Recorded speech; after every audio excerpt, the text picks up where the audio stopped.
Bonsoir à tout le monde et bienvenue pour ce premier live, ce retour des lives. On passe sur un nouveau format qui est YouTube. Et pour ce premier live, j'ai l'honneur d'accueillir Paul, qui est arbitre et coach des équipes de Toulouse et qui va nous présenter les nouvelles règles 2024. Bonjour Paul. Bonjour Tiffaine et merci de m'avoir ici aujourd'hui. Avec plaisir. Avant de commencer, on a une nouvelle hyper fraîche qui vient d'arriver, c'est qu'on a eu les dates et le lieu de la prochaine World Cup. Donc pour les personnes qui ne sont pas encore au courant, la prochaine World Cup aura lieu à Bruxelles les 11 et 13 juillet 2025. Et je pense que c'est une nouvelle qui te ravit particulièrement, Paul, hein. Oui, enfin, déjà c'est bien parce que c'est proche. Ensuite, généralement, les compétitions qu'on a eues en Belgique, ça s'est bien passé. Puis je connais plutôt pas mal le coin, donc ça va. Salou aurait été une bonne destination aussi, mais c'est vrai qu'on commence à faire pas mal de compétitions à Salou, donc ouais, c'est plutôt bien d'être à Bruxelles. Je préfère franchement Bruxelles à Londres, notamment aussi parce que ben, Londres peut y avoir des problèmes de visa pour certains, alors que Bruxelles, ça devrait être une destination un peu plus facile à atteindre pour tout le monde. Et puis ça te permet de retourner un peu sur les terres que tu as côtoyées un petit moment quand même, hein. Ouais, j'ai vécu là-bas pendant un an à peu près à Bruxelles. Après, j'ai déménagé à Charleroi. Et ouais, j'ai joué avec l'équipe d'Anvers des Dodo pendant 2 ans. Donc l'année où j'étais à Bruxelles et l'année où j'étais à Charleroi. Je fais pas mal de bagnoles hein, pour ceux qui voient un peu la tête de la Belgique. J'étais pas tout près d'Anvers, mais bon, euh, j'avais des intérêts là-bas à l'époque. Bah, c'est top. On va commencer sur le vif du sujet, hein. Donc parler des règles d'arbitrage. Avant qu'on commence, j'en profite pour dire un énorme, mais vraiment un énorme merci à Dmitri, hein, qui a fait un travail incroyable sur la traduction du rulebook. Déjà, il a fait un travail de ouf pour finir la traduction des tests 2022-2024. Donc si vous les avez pas déjà passés, allez-y, c'est des essais gratuits pour préparer la prochaine certification. Et il a aussi fait un travail incroyable pour traduire le nouveau rulebook et nous aider dans la préparation de ce live en mettant en lumière les changements.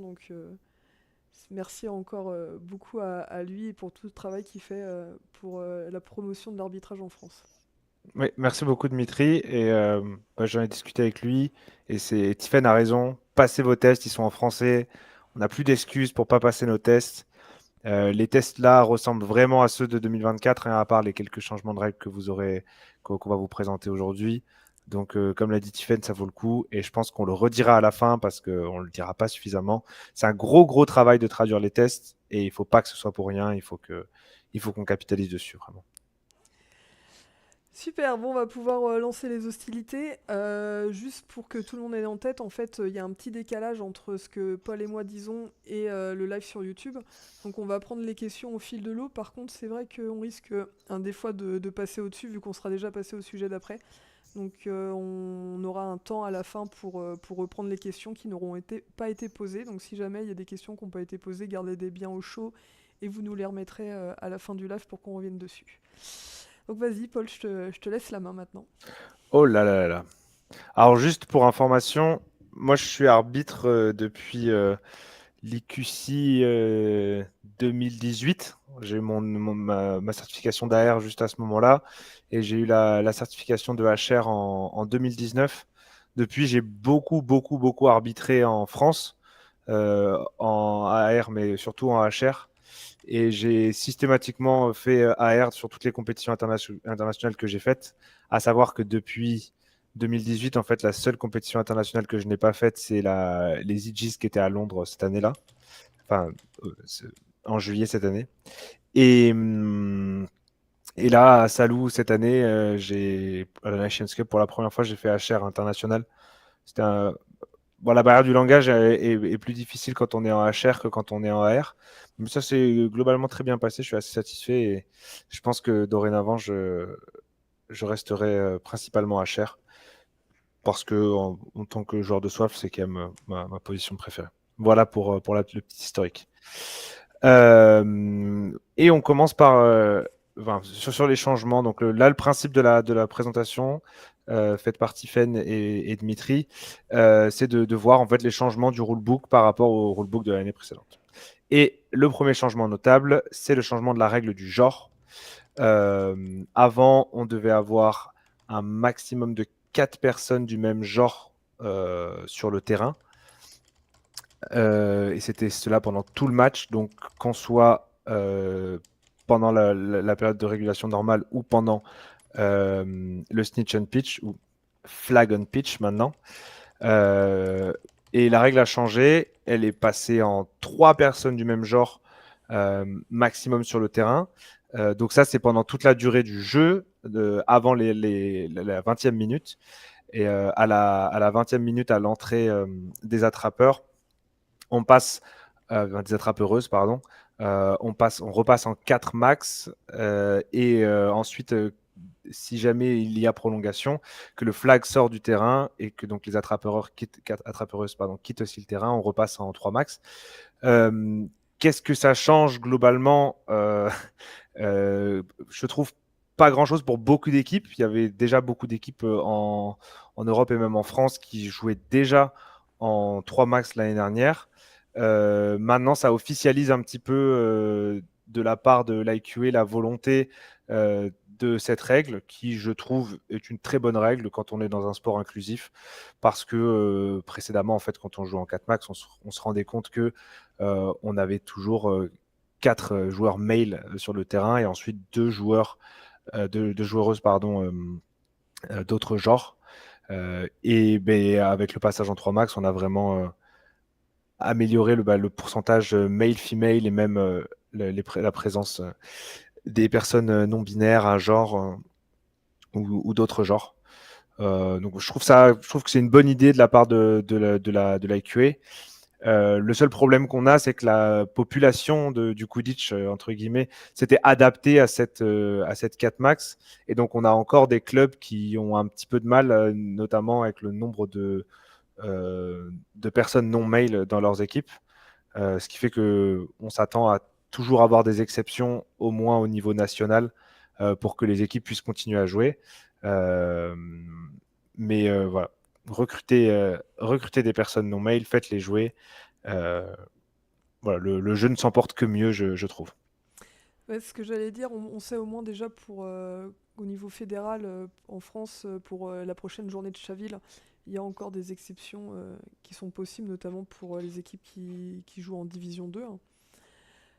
Et la seule différence qu'il fait, c'est que ces équipes ne seront pas prioritaires pour le classement à l'EQC en cas de sélection. Maintenant, ce sera une discussion probablement aussi pour les autres journées et peut-être pour la Coupe de France, à savoir si la FQF décide de continuer comme ça encore cette saison pour faciliter la transition avec les équipes actuelles. Ça me paraît toujours être une bonne idée de laisser les équipes jouer au maximum. Mais c'est vrai que cette règle, elle est importante et plus vite on sera capable de tous et toutes la respecter, mieux ce sera, je pense. Je pense qu'on peut en profiter parce que Paul, t'étais présent ce week-end, donc pour les personnes qui sont pas au courant, le week-end dernier, on a accueilli le premier week-end d'entraînement FINTA, donc en gros female, intersex, non-binaire, trans et agender, qui a eu lieu à Lyon. Paul est à l'initiative du projet et avec une équipe d'encadrantes qui ont suivi, hein. Et je pense que tu peux peut-être nous dire un petit mot sur ce week-end, comment ça a été apprécié et comment les personnes FINTA se sentent inclus dans le sport actuellement. Ouais, l'idée, donc je vais commencer par ton dernier point. L'idée, c'est que à l'heure actuelle, on a noté, en tout cas, moi, j'ai fait ce diagnostic-là. Je pense que c'est partagé par pas mal de monde. C'est le sport n'est pas vraiment organisé pour avoir une inclusion parfaite des personnes FINTA. Notamment, les entraînements sont pas forcément dimensionnés pour ces personnes-là. Il faut suivre un rythme qui est potentiellement plus haut de part de j'ai pas le mot, les différences physiques entre les genres qu'on a dans notre espèce humaine. Et l'idée de ce week-end, c'était un peu d'essayer de mettre dans les meilleures conditions possibles les personnes Finta pour avoir des entraînements qui leur sont dédiés, un espace un petit peu qui sera à eux, elles, et, et en fait les faire évoluer, leur donner des rôles qui elles, n'ont pas forcément sur le terrain en entraînement et en match officiel avec leur équipe. Ça s'est super bien passé. On a eu une belle participation. On avait environ une vingtaine de participants, participantes. Et bon, on a eu des très, très, très bons retours à chaud. On fera passer un questionnaire, bien évidemment, aux participants et participantes pour avoir un peu plus de détails sur ce qui a plu, ce qui n'a pas plu. Mais globalement, de bons retours. On a eu des temps d'échange de paroles et puis beaucoup de temps de jeu, notamment un atelier de contact qui a été particulièrement apprécié le dimanche matin. Donc c'est quelque chose qui est à refaire. C'était à Lyon cette fois-ci. Et, et on va voir un petit peu comment on s'organise avec la FQF. Mais on va essayer de refaire ça avant la fin de l'année et plutôt dans l'Ouest cette fois-ci. Merci pour ce retour, Paul. Je pense que on va pouvoir continuer à la suite des changements vu qu'on est quand même là pour ça. Ok, ok. Alors, ensuite, on va avoir des petites règles vis-à-vis des anneaux disloqués. En fait, à partir du moment où on a un anneau qui est disloqué, un joueur va pouvoir demander à l'arbitre d'arrêter le jeu pour pouvoir remettre les anneaux. Et en fait, l'arbitre va être obligé d'arrêter le jeu pour remettre l'anneau. Ça, c'est dans le cas où on a un seul anneau délogé. Donc, ça change pas vraiment de la règle de l'année dernière. Par contre, si on a deux anneaux délogés, et c'est là que ça devient très intéressant, si vous êtes dans la moitié de terrain adverse alors qu'il y a deux anneaux disloqués délogés, vous allez pouvoir prendre un reset, donc un renvoi qui fait que vous traversez la ligne du milieu et vous reculez, sans que celui-ci compte dans la règle du turnover. Donc pour rappel, cette règle de turnover, elle dit qu'une fois que vous avez passé soit votre ligne de gardien, soit la ligne du milieu, si vous repassez une des deux lignes, donc la ligne du milieu et ou la ligne de gardien, ça va vous compter comme un renvoi, ou reset en anglais. Et si vous devez en refaire un supplémentaire, et bien en fait, vous allez devoir donner la balle, rendre la volleyball à l'adversaire. Et en fait, cette règle des anneaux disloqués fait que quand on a deux anneaux disloqués et qu'on est dans la moitié de terrain adverse, on va pouvoir indiquer à l'arbitre qu'on prend un renvoi pour que il ou elle puisse faire un arrêt de jeu, qu'on remette les anneaux disloqués et qu'on puisse reprendre le jeu sans que ce renvoi compte dans cette fameuse règle de rendre la balle à l'adversaire. Et ce, même s'il y a une forte pression qui nous est induite par un batteur, une batteuse adverse ou sur un poursuiveur, une poursuiveuse adverse. Moi, je voulais revenir pour préciser un peu, parce que dans la règle, c'est bien précisé hein, que la personne qui porte la balle de volley peut faire cette demande si elle n'a pas été en contact avec un adversaire. Oui. Est-ce que c'est vraiment n'a pas été genre pendant le début de l'action du tout, ou c'est genre dans les quelques secondes qui tournent autour de la demande? Parce que est-ce qu'on peut imaginer que l'équipe lance une attaque, au moment de l'attaque, ça cafouille, il y a deux anneaux qui tombent, l'équipe attaquante conserve la possession de la balle de volley, repose un petit peu le jeu d'attaque, et là, est-ce qu'on peut imaginer qu'elle fait la demande à l'arbitre aussi, sachant que la personne a probablement été en contact avec un adversaire? Alors, je ne suis pas sûr à 100% de toutes les règles, hein. Je l'annonce maintenant pour qu'on continue tout du long. Mais là, je peux répondre de façon assez confiante que c'est au moment où vous prévenez le HR ou la HR, si vous n'êtes pas en contact avec un adversaire, ça fonctionne. Par contre, en effet, si il y a un ou une adversaire qui est en train de vous ceinturer, par exemple, vous n'allez pas pouvoir appliquer cette règle. Donc, vous n'allez pas pouvoir avertir le HR que vous prenez un renvoi pour que les anneaux puissent être remis en place. Parce que en fait, vous prenez le renvoi parce qu'il y a un plaquage qui est en cours sur vous. Donc, oui, c'est une très bonne précision que tu dis. En effet, il ne doit pas y avoir de contact avec un poursuiveur ou une poursuiveuse au moment où on avertit le HR de ce reset. Donc du coup, la situation que j'expliquais, là où on commence une attaque, puis en fait on commence à reposer, et si jamais il y a à ce moment-là, il y a deux anneaux On- qui sont tombés, c'est tout à fait quelque chose qu'on peut demander au HR Oui, pour revenir oui, dans sa zone. complètement, Ok, complètement. C'est même généralement, je pense, que ça va souvent être le cas. À part s'il y a vraiment du vent très fort, souvent ce qui va se passer, c'est qu'on va lancer une attaque, les anneaux vont tomber un petit peu dans la cohue, si jamais cohue il y a proche des anneaux. Et en fait, si à ce moment-là, on est capable de ressortir la balle de volée de la mêlée et reprendre un petit peu d'espace, et que là, on voit en effet que les anneaux sont disloqués, eh c'est le moment de prévenir. Mais souvent, s'il y a eu de la cohue au niveau des anneaux, c'est que la personne qui porte la balle de volée a été en contact avec un adversaire au bout d'un moment. très bien. On a Dmitri qui confirme tes dires, donc c'est bon, on est sûr à 100% encore plus maintenant. On a une question à savoir si la défense effectue une presse avec les batteurs, est-ce que c'est pris en compte?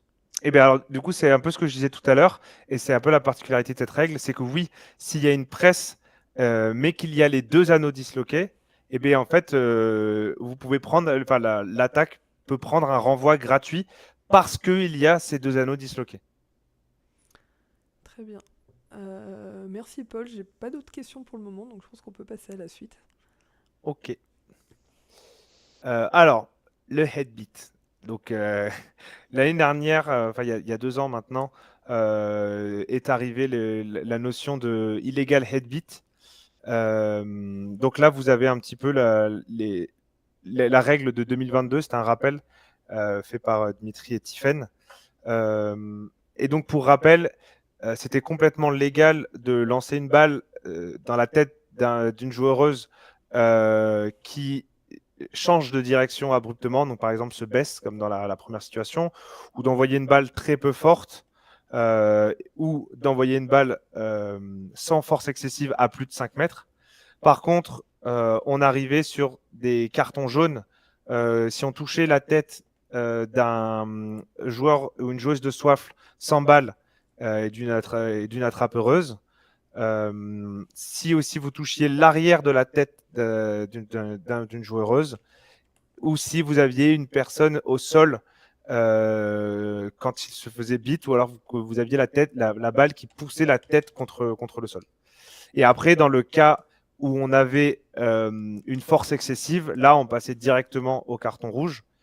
Le problème, entre guillemets, de cette règle, c'est que quand on était dans une situation où on tirait sur un ou une batteuse qui n'était pas au sol, on était soit sur quelque chose de légal, soit sur un carton rouge. Et il n'y avait pas d'entre-deux, alors que dans certaines situations, on estimait que le headbeat avait potentiellement pu être dangereux, mais qu'un carton rouge, ça semblait excessif par rapport à ce headbeat. Et donc, pour 2024, la règle a changé. Et donc, en fait, on va avoir toujours les mêmes situations. Donc, si la cible, elle a changé elle a énormément bougé, elle s'est mise sur la trajectoire de la balle, notamment quand on se baisse très vite, ou alors si le cognard effleure la tête, enfin, le cognard ou le dodgeball effleure la tête, ou est lancé avec une force vraiment limitée, à ce moment-là, ce sera légal. Par contre, à partir du moment où on tire sans force excessive, à moins de 5 mètres sur n'importe quel joueur dans la tête, à ce moment-là, ce sera un carton jaune. Et si on tire avec une force excessive, ce sera un carton rouge. À mon avis, elle va être particulièrement difficile. Pas difficile, non, c'est pas vraiment difficile ce que je voulais dire, mais en fonction du match, on va pas arbitrer ça de la même façon. Je pense que notamment la notion de force excessive, si on est dans un match de Ligue nationale ou si on est sur un match à élimination directe à l'IQC ou à la Coupe du Monde, on va pas forcément la gérer pareil et ça va quand même vraiment dépendre des arbitres. Moi, j'invite tout le monde vraiment à se rappeler qu'à une époque, on prenait des tirs dans la tête. Et en fait, un tir dans la tête, il est vraiment dangereux s'il est vraiment lancé fort et que c'est pas forcément parce qu'on a une douleur qu'il y a faute et que le carton rouge de force excessive doit être mis si vraiment il y a atteinte à la sécurité du ou de la joueureuse qui a subi le face beat. que c'est très difficile de lancer des cognards de franchise. Et il faut vraiment qu'on fasse attention quand on met ces cartons rouges, parce qu'ils affectent énormément les équipes à des moments où des fois, en fait, ça arrive les tirs à la tête. D'accord. Le but, c'est on réduise au maximum leur occurrence et qu'on évite que les gens tirent trop fort dans la tête. Voilà sur ce point-là. Sur la règle d'avant, il y avait une notion de tir à l'arrière de la tête sur les poursuiveuses et les attrapeuses sans balle. On est d'accord que cette subtilité, elle s'efface et que maintenant, les tirs derrière la tête, c'est illégal, tout poste confondu, toute situation confondue. Oui, en fait, les tirs derrière la tête, là, maintenant, on les replace comme étant un tir dans la tête. Enfin, à l'arrière. À Et l'arrière de oui, la voilà. tête, Enfin, oui. c'est juste un tir dans la tête et donc ça partira en carton jaune assez rapidement. Ouais. Sauf si vraiment c'est lancé pas très fort ou que ça effleure ou que la personne s'est déplacée pour se mettre dans la trajectoire. Très bien. Merci Paul pour ces précisions. Je pense que ça va être plus facile à arbitrer formulé de cette façon que ça l'était les 2 années passées, hein. Car Oui, je pense aussi. Ouais. c'était vraiment compliqué. Là, c'est un peu plus clair le fait que ce soit par défaut illégal, mais que bah, forcément, il y a un peu de contexte à prendre en compte aussi, hein. Euh, donc, je pense que c'est bon, j'ai pas de questions. Il y a Dmitri qui rajoute que pour la nouvelle règle, donc en effet, on ne regarde plus ni la direction par laquelle la balle frappe la tête, ni le poste de la victime, hein, comme c'était le cas avant. Donc voilà, on peut passer à la suite. Ok. Ah, alors le meilleur moment de ce webinaire, le contact sur personne penchée. Donc là, ils nous ont sorti une règle qui est intéressante parce que c'est assez dangereux de venir contacter un ou une joueuse qui est en train de ramasser une balle. Sauf que du coup, là, ce que spécifie la règle, c'est que il faut compter tout pareil qu'un contact par derrière, un contact qui s'effectuerait sur une personne qui est ou qui vient de ramasser une balle et qui est penchée à plus de 45 degrés par rapport à la verticale. Donc là, vous voyez par exemple dans l'exemple ici, vous avez le ou la joueuse de Montcornet qui est penchée à plus de 45 degrés. Et donc à partir du moment où on viendrait contacter cette personne, ça compterait comme un contact par derrière. Donc vous n'êtes pas sans savoir normalement qu'un contact par derrière, c'est carton jaune, sauf si la personne qui initie le contact est à l'arrêt au moment où elle vient initier le contact. Donc ça va compter pareil, en fait. Donc que vous soyez derrière, que vous soyez sur le côté d'une personne ou devant d'une personne qui est en train de se baisser, qui vient de ramasser une balle, si vous faites un contact alors que vous étiez à l'arrêt, à ce moment-là, ce sera légal. D'accord ? Sinon, tout contact sur une personne qui est plus bas que 45 degrés et qui vient de ramasser une balle, ce sera considéré comme un contact par derrière et donc carton jaune. Sachant qu'avec la précision que si un ou une joueuse reste volontairement pliée, hein, là, le contact, peu Complètement. importe d'où il vient, devient légal. Complètement. Il faut pas que la personne, pour des raisons stratégiques, essaie de rester penchée. À ce moment-là, le contact est légal. C'est comme sur un joueur ou une joueuse qui chargerait la tête en avant. Tant pis pour cette personne si il ou elle charge la tête en avant. Et là, donc, tant pis pour cette personne si elle reste penchée après avoir ramassé sa balle plus que nécessaire. En tant qu'impact sur le jeu, je pense que c'est pareil, ça va être un peu comme le plaquage par derrière, ça va être un peu difficile à arbitrer. À part si l'arrêt est vraiment très net, souvent il y a des plaquages par derrière qui ont tendance à avoir le carton un peu léger, hein. Qu'est-ce que t'en penses de cette règle? Pour moi, ça va être un cauchemar à arbitrer. Mais dans un sens, j'ai pas l'impression que c'est quelque chose qui arrive très souvent. C'est-à-dire que souvent, quand vous avez un joueur ou une joueuse qui sont en train de ramasser une balle, qui viennent tout juste de la ramasser, les poursuiveuses, gardiens, gardiennes en face vont plus avoir tendance à essayer de jouer la balle plutôt que le joueur ou la joueuse. Donc je pense qu'on aura une occurrence faible, mais par contre quand ça arrive, pour savoir si la personne elle était à 45 degrés ou pas, franchement, bon courage en fait. Et je pense que je donnerais plutôt le bénéfice du doute à la personne qui fait le plaquage personnellement, et que vraiment, il faut que je sois sûr que la personne était en dessous des 45 degrés pour mettre le carton. Et si j'ai un doute, je laisserai le jeu se dérouler, je pense. Voilà. La règle me semble bien pour une histoire qu'il faut un peu protéger ces personnes qui sont dans le process d'avoir une balle, un peu comme le helpless receiver fonctionne, hein, où on vient cartonner les gens qui font des contacts aux joueuses qui sont dans le processus d'attraper un soif, enfin une balle de volée. Euh, Là, c'est un peu la même philosophie, je dirais, dans la règle, mais bien plus dur à arbitrer. Et déjà, le helpless receiver n'est pas forcément facile à arbitrer. D'ailleurs, je serais intéressé, Dimitri, comment vous avez traduit helpless receiver. Si jamais à un moment tu peux l'écrire dans le chat, je serais très intéressé. C'est une bonne question. Moi, j'avais un peu bugué d'ailleurs dans la traduction sur renvoi. Je lisais renvoi et Oui, je voyais même pas ce que ça voulait dire jusqu'à ce qu'on me dise reset parce que on a tellement l'habitude d'utiliser le mot anglais que des fois, c'est vrai qu'en français on s'y retrouve pas. On a une très belle intervention d'Antonin qui dit qu'il a trouvé une nouvelle utilisation au rapporteur de ses élèves de 6e. Je pense qu'on a plusieurs professeurs de maths dans la communauté qui prendront l'exercice très à cœur, hein.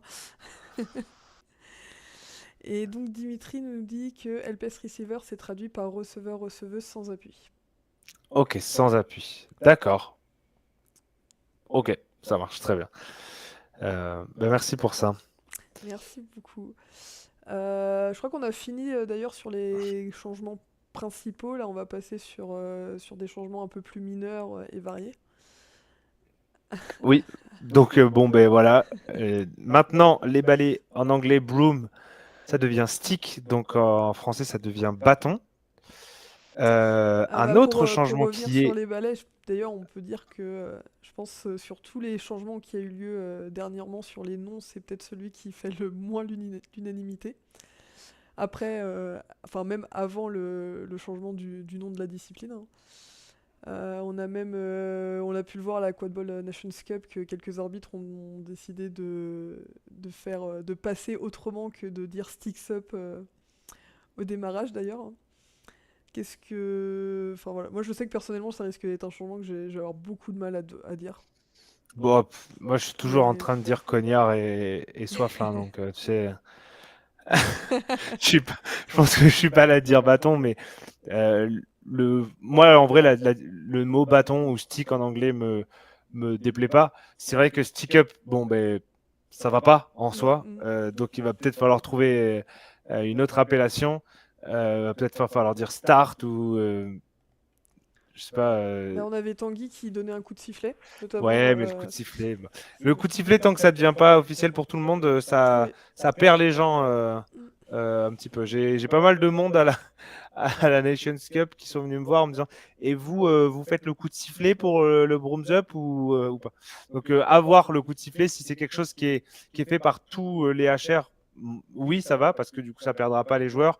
Mais sinon, tant que les gens ne font pas de la même façon, il y a un risque d'avoir des joueurs qui se demandent un petit peu si c'est le moment de démarrer ou pas, quoi. Mm. Euh, et cela, même si les consignes ont été données au speaking captain, parce qu'on sait très bien qu'une fois que les speaking captains viennent parler avec leur équipe, il y en a, ça rentre d'un côté et ça ressort de l'autre. Euh, Après, on a une Malheureusement. remarque très pertinente de Dimitri qui dit que en vrai, ça paraît très logique de commencer de démarrer le match par un coup de sifflet parce que c'est aussi comme ça qu'on redémarre après un arrêt de jeu et donc ce serait pas déconnant, mais c'est vrai qu'il faudrait que ce soit fait de manière universelle pour pas que les gens s'y perdent. Oui, puis après, il y a un petit truc. Enfin, il y a quelque chose d'un petit peu iconique dans le Brooms Up en fait. Mm. C'est le fait que l'arbitre dise que c'est au B de Broom. Donc là, enfin, je sais pas comment ils vont s'en sortir à l'international. Moi, je les laisse venir avec leurs recommandations, mais euh, on verra ce qu'ils font. En tout cas, en France, on, on pourra s'en sortir avec Stick Up peut-être ou continuer à dire Broom en attendant. Mais moi, je me fais pas trop de soucis là-dessus. Enfin, ça reste un changement mineur du jeu et au pire, si en effet il y a le petit coup de sifflet, il y aura le coup de sifflet, mais c'est pas aussi important que le changement suivant, par exemple. Ah, après, on a une communauté qui est très pour le nom baguette. Ah là là là là. C'est. Tu verrais le nombre de baguettes de pain dans le channel. Non, je pense qu'on va Ça, rester sur bâton, hein. ça pourrait être assez iconique de se dire qu'un match de tournoi fantasy, au lieu de chevaucher des bâtons, on chevauche des baguettes de pain. Ouais. Je donne des petites idées pour peut-être la prochaine Mirabel Cup. Ah là là. Un changement suivant. Et pardon. Oui, et le changement suivant qui est en termes de règles et n'affecte pas grand-chose, hein, donc c'est pour ça que c'est mis dans les changements divers. Donc l'espacement entre les anneaux passe de 2,34 m à 2,75 m. Donc pour les règles, ça change vraiment pas grand-chose. Par contre, il y a une véritable différence dans le jeu. Donc là, c'est plus le coach qui parle que l'arbitre. Mais je pense que ça va complètement bouleverser un petit peu les schémas défensifs qu'on a actuellement.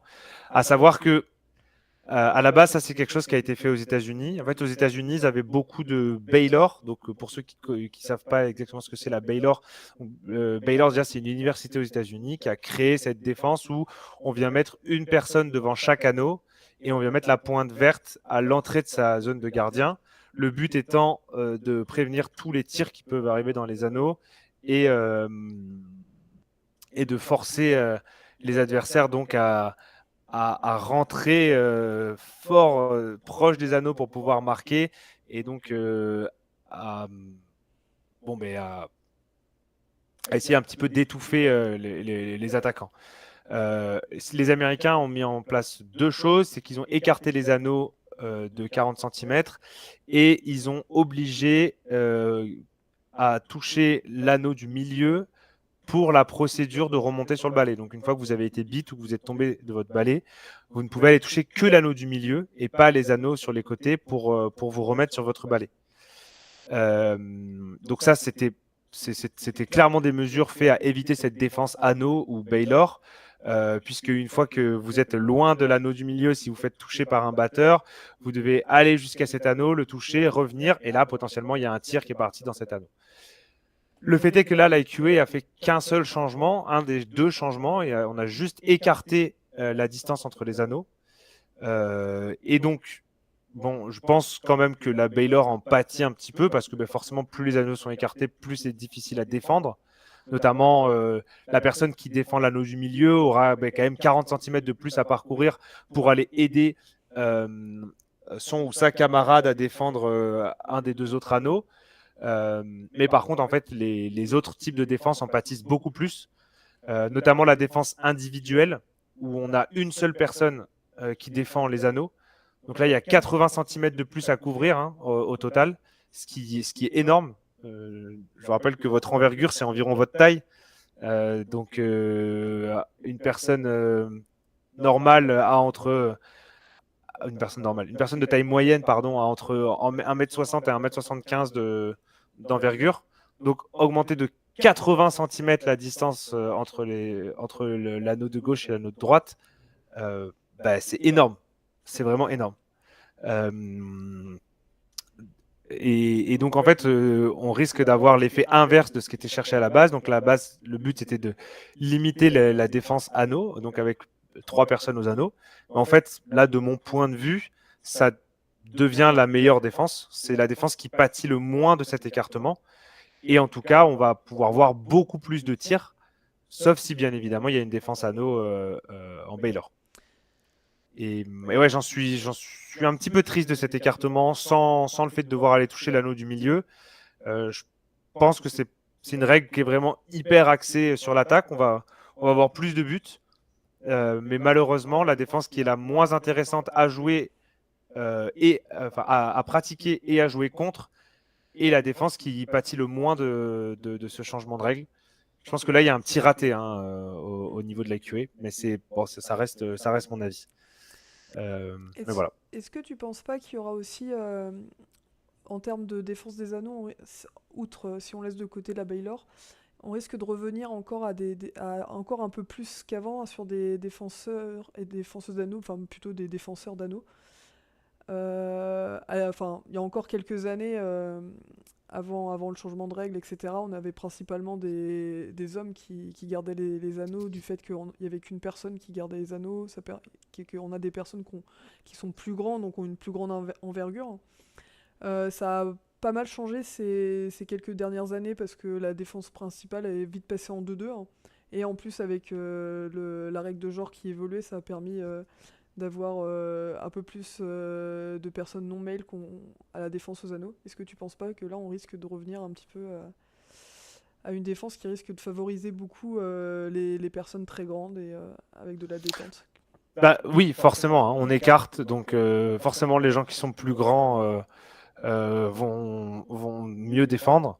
Euh, mais, mais bon, au final, ça désavantage tout le monde. Alors, peut-être, là, franchement, je serais pas, je serais, je suis pas sûr, mais c'est vrai que des joueuses ou des joueurs Finta qui sont un peu plus petits en moyenne et un peu moins explosifs seront moins efficaces. Mais en attendant, il va falloir des gens en pointe, il va falloir des gens aux anneaux, il faut de l'explosivité, de la force dans les deux endroits. Donc, ouais, je sais pas si on va favoriser une population plutôt qu'une autre. Moi, je pense que vraiment, ce qui va se passer, c'est qu'il va y avoir un avantage à l'attaque. Et par contre, une chose est sûre, on verra très très très peu de personnes Finta qui défendront seules les trois anneaux. Mais bon, je pense qu'on va aussi voir peu de mails qu'ils feront. Moi, je vois par exemple en France, je pense qu'on doit avoir, allez, je vais peut-être être médisant pour certains, mais on doit avoir 3, 4 personnes qui vont être capables du coup de défendre les trois anneaux seuls de façon efficace. Et là, pour le coup, ce ne sont que des mails, hein. Très bien. Merci Paul, je pense qu'on peut enchaîner. Oui, alors cette règle-là, elle est vraiment mineure pour le coup. C'est qu'on peut avoir une autre alternative pour désigner enfin pour le tirage au sort en début de match. Je vois que tu as trouvé une photo avec moi. Ah, c'est peut-être pas toi qui l'as trouvé, mais je ne sais Ouais, pas du tout je de j'ai pas quand fait date attention, cette je crois, sur chose-là. celle-là en plus. C'était joué des Titans. Ah, ça devait être à une Coupe de France, mais il y a quand même beaucoup d'arbitres Flying pas Panda, français. ça devait être Bordeaux ou Golbet, je pense. Ah, c'est possible. Je vois Arnaud, Tanguy. Je ne reconnais pas la personne en face de moi. Enfin bref. Donc ça veut dire qu'il n'y a plus besoin de venir le plus loin pour avoir le droit de dire pile ou face. Ce sera, j'imagine, aux organisateuristes des tournois de décider ça ou au HR en charge du match. Bon, c'est un petit détail, c'est bien de le noter, mais pas forcément très important dans le jeu comme dans l'arbitrage. On a Europe qui nous confirme bien que la photo vient de la Coupe de France à Golbet. Oh là là. Et Dimitri qui dit bonnet avec son bonnet, mais c'est parce qu'il a pas encore vu ton bandeau avec écrit bonnet Ah. dessus, je pense. Parce que Et il Paul n'a pas avait vu un, mon bonnet avec écrit voilà, bandeau dessus c'est non ça, plus. Paul avait un bandeau avec écrit bonnet dessus pour retrouver. Et récemment, l'équipe de Toulouse lui a offert un bonnet avec écrit bandeau dessus, hein, pour la petite blague. Alors, personnellement, oui, j'ai pas de questions. Il y a Antonin qui nous dit que si jamais il est headref, ça part direct en pierre feuille ciseaux, la décision. C'est une technique, en effet. Je suis pas sûr qu'il y ait une liste de choses prévues justement dans le cas. C'est un peu, ça va être à la volonté, ouais, des organisateurs tristes. On a encore, je crois, des changements qui à aborder. Ouais, bon, je pense qu'on peut les passer les quatre. Donc, plus de poche sur les shorts de snitch. Bon, ça paraît être un changement logique et c'est une bonne chose pour éviter qu'on se coince les doigts dans le short du snitch. Ensuite, au niveau de la zone de substitution, maintenant, dans le banc, on va vraiment avoir bien cette zone complètement définie et, euh, et donc, pour rentrer dans cette zone, il faut être un joueur ou une joueuse qui s'apprête à faire une substitution. D'accord, donc ça va être important. Comme ça, on pourra bien définir la zone. Euh, et ensuite, pour pouvoir revenir sur son balai, on va plus pouvoir toucher un anneau qui est disloqué. On doit toucher un anneau qui est debout. À savoir que de toute façon, si les trois anneaux sont disloqués, l'arbitre principal doit arrêter le jeu pour qu'on puisse remettre les anneaux. J'imagine qu'il y aura quand même, dans le cas où les anneaux sont disloqués, les trois, il y aura quand même de la tolérance sur le fait de toucher un disloqué, parce que on sait très bien que le temps que l'arbitre siffle, hein, on le voit souvent quand d'ailleurs il y a des dodgeballs qui sortent un peu loin du terrain. Entre le moment où le dodgeball sort et le moment où l'arbitre siffle, des fois il peut y avoir 10 secondes qui se passent.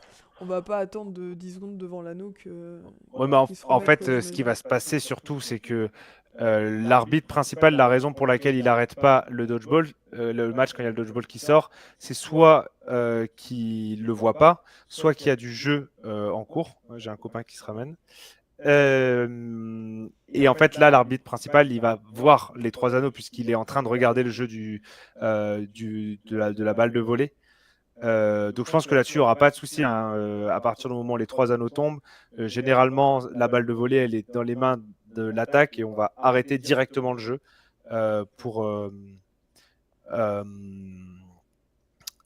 euh, pour les remettre. Le cas où ça pourrait arriver, c'est imaginons, je suis en attaque, il y a une grosse bourrasque devant et mes trois anneaux en défense tombent. Donc mes trois anneaux à moi, qui sont autour duquel il n'y a aucun joueur, aucune joueuse.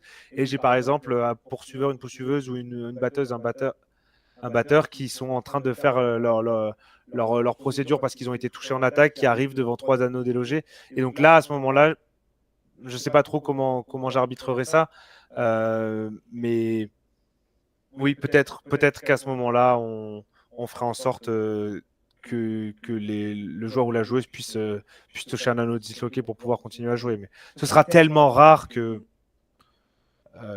que c'est pas très grave en fait. Ça n'a pas vraiment d'impact sur le jeu en général. Avant de continuer, j'ai une petite précision de Dimitri sur les poches du flag runner. Si jamais vous avez un short de flag qui existant avec des poches, c'est tout à fait possible de soit les recoudre, soit de les sceller avec du scotch, ou même de mettre une fermeture éclair. Vous n'êtes pas obligé d'en racheter des nouveaux, sachez-le. Donc c'est information. Merci Dimitri pour avoir précisé ça, je pense que c'est pas mal, c'est très important à savoir. Et ensuite, le dernier point, ça va être pour pour les protèges tibia, donc pour les joueuses qui utiliseraient des protèges tibia. Ce sera plus possible d'en avoir des en plastique rigide. Euh, et il va falloir qu'on puisse Je pense faire. que Donc, il n'y ait déjà. pas le fameux poc-poc au moment où on tape sur l'équipement défensif. Tu voulais dire un truc, Tiffany? Oui, je crois que déjà depuis 2022, c'est possible d'en avoir en plastique. C'est juste qu'il fallait qu'ils passent le test du TOC. Et là, Mais en du coup, ça fait. peut pas être un plastique trop rigide. Ouais, ouais, c'est ça. Et Voilà. là en fait, si je comprends bien la règle, c'est que sur le plastique, il n'y aura plus le test du TOC, mais sur la partie un peu mousse devant, ce sera fait. Et dans tous les cas, il faut D'accord. que ce soit sous les chaussettes. Et c'est pareil, il faut que ce soit des. Là, ce qui est rajouté en l'occurrence, c'est le fait qu'il faut que ce soit des protèges tibia assez souples. Ce qui fait que si on met un peu de force dessus, ça doit se plier. Donc, on devrait plus avoir les protèges tibia de football traditionnels Ouais, qui sont utilisés, quoi. c'est ça. Et d'ailleurs, j'ai oublié de le préciser avant, mais en 2022, on avait déjà fait une vidéo sur les changements qui avaient eu lieu. Donc n'hésitez pas à aller y jeter un coup d'œil pour vous rafraîchir un petit peu la mémoire. Au final, il n'y a pas beaucoup de choses qui ont changé. Je crois qu'on a fini. Euh, Ok, Dimitri nous dit que pour l'anneau disloqué, c'était déjà le cas. C'était déjà dans le roadbook, mais c'était dans les définitions d'annexe et que bah, personne ne les lisait, donc personne n'était au courant. Et Rob nous pose une question sur les anneaux disloqués en demandant si c'est pas le rôle de l'arbitre des anneaux de les remettre en place si jamais ils sont à terre et que l'action se passe à l'autre bout du terrain. Alors, oui, Mais complètement. Mais du coup, ça veut dire que si je suis en train d'arriver aux anneaux, je dois vite me retourner pour retourner en attaque et que l'arbitre de but, il est en train de courir. Ben là, il y a quelques secondes, en fait, le temps qu'il ou elle arrive à remettre l'anneau pour que je puisse le tag et repartir. Peut y avoir un timing un peu foireux, quoi. Mais comme j'ai dit tout à l'heure, c'est tellement rare que enfin, moi, je serai à R, je laisserai toucher l'anneau disloqué pour que le jeu continue en quelque sorte. Et en attaque, il ne devrait pas y avoir de soucis parce que justement, le ou la HR pourra arrêter le jeu directement puisqu'il ou elle aura les yeux directement sur les anneaux. très bien. On a Dmitri qui a posé une question sur la règle des joueuses penchées. Elle va nous, il va nous la remettre très vite, Dans 20 secondes. à peu près. En attendant, très belle photo des petits temps, si je dis pas de bêtises. Oui, c'est ça. Ça date 2018, je crois. Donc ces personnes ont maintenant un travail. Ou C'est sont pas à vrai. l'université, peut-être. Question de Dmitri, du coup. Alors, en tant que joueur, alors que j'ai très envie de ceinturer, comment je gère ça? Le laps de temps entre l'adversaire qui se relève et celui où il démarre ou lance la balle est très court. Ben, moi, je conseille de jouer la balle, en fait, tout simplement, puisque si la personne est en train de se relever, c'est que la balle, elle n'a pas été, généralement, pas, elle n'est pas coffrée, donc pas proche du buste de la personne. Donc, tant que la personne n'est pas relevée, essayez de jouer la balle. Et de toute façon, au pire, s'arrêter et engager le contact une fois que vous êtes arrêté, puisque ça, ce sera toujours légal. Mais ouais, ce sera mes conseils pour les joueuses. Jouez la balle ou arrêtez-vous pour lancer votre contact. Très bien. J'ai pas d'autres questions pour le moment, à part des remarques de recrutement pour les petits temps qui doivent être largement en âge de jouer chez les adultes maintenant. Je pense qu'on va pouvoir arrêter là, puis bah, si jamais des personnes ont des questions, on se revoit dans 2 semaines à Chaville pour la première journée de championnat national, Oui, où il y a quasiment toutes les équipes qui sont présentes. à part Rennes, malheureusement. Ouais, à part l'équipe Rennes-Angers qui n'a pas assez de dispo, mais j'ai ouï dire que certains joueurs ou joueuses pourraient se retrouver dans d'autres équipes, hein, afin de Aïe, aïe, participer aïe, à la aïe, journée aïe, quand aïe, même. le mercenariat. Toujours le nerf de la guerre, hein. Mais ils ont été en équipe nationale, ils ne peuvent pas être mercenaires. Enfin, Yel. Pas, non, ils n'ont pas été en équipe nationale. Ah bon? Mais que s'est-il passé à la Nations Cup de Salou? Mais c'est pas une équipe nationale, c'est une équipe Ah, régionale. il va falloir changer les règles de la commission compétition. Aïe aïe aïe. Oui, et ce sera Lille. Bah Lille, tu dis quoi? Vous participez pas, Rob? Si, vous participez, hein. Avec les Frogs, non? Avec les Olympiens. Avec les Olympiens, oui, pardon. C'est Montcornet qui est avec les Frogs. Les survivants de Montcornet. Bon, je crois qu'on va attendre longtemps avec le décalage. On va s'arrêter là. Oh là là, Rob, tu te fais pas respecter par personne là. En tout cas, je te remercie beaucoup, Paul, pour ces explications et pour nous avoir précisé un peu les impacts que tu voyais de ces règles dans le jeu. Et j'espère que ça a permis de clarifier la situation pour tout le monde et Mais qu'il y aura merci moins à toi, d'erreurs. Tiffen. Il y aura moins d'erreurs d'arbitrage dans 2 semaines. Oh là là là, on verra ça. On aura En que tout des cas, arbitres au taquet, hein. en tout cas, je vous rappelle comme on l'a dit au début, que les tests d'arbitrage sont disponibles en français pour la certification 2022. Passez-les, c'est gratuit. Passez vos tests AR, faites-le, ça fait de l'entraînement, c'est toujours bon. Et bientôt, les tests 2024 seront disponibles. Peut-être avant Chaville si tout se passe bien, mais j'ai cru comprendre que il y a des raisons indépendantes du choix de nos traducteurs qui font que ça pourrait être un petit peu retardé. Mais passez vos tests, ils sont en français, ils sont traduits. Il n'y a plus il n'y a plus d'excuses. Et surtout, petit spoiler, et on verra comment ça se passe avec le CA et la commission compétition. Mais du fait que les tests sont maintenant en français, on risquerait d'avoir de nouveau des quotas qui vont être demandés pour les équipes. Pas des quotas qui empêcheront de jouer, bien évidemment, mais par contre, des quotas qui pourraient, s'ils ne sont pas respectés, amener des cartons pour le ou la speaking captain en début de match. Je pense que de toute façon, avec des tests en français, tout le monde sera capable d'amener une équipe d'arbitres certifiée en compétition. Oui. D'ailleurs, j'en profite pour dire que j'ai mis le lien vers le site de l'EQA pour passer ces tests. Et j'en profite aussi pour mettre le lien dans le chat vers l'ancienne vidéo qu'on a faite il y a 2 ans avec les changements d'arbitre pour vous remettre la tête au frais avec tout ça. Merci à tout le monde qui avait été présent. Merci pour vos questions et merci encore beaucoup à Dmitri pour toutes ces précisions et pour tout le travail que tu as fait à ce niveau-là. Victor, oui, c'est un format que ça me tenait à cœur de relancer, donc merci pour tes encouragements et n'oubliez pas que si vous avez des idées de sujets qu'on peut traiter, que ce soit en un format un peu plus formation comme ce soir ou plus des débats ou des choses comme ça, n'hésitez pas à nous contacter, à nous faire des retours. Et peut-être que vous reverrez le chat de Paul spécialement pour l'occasion aussi. Sur ce, je vous souhaite une bonne soirée à tout le monde.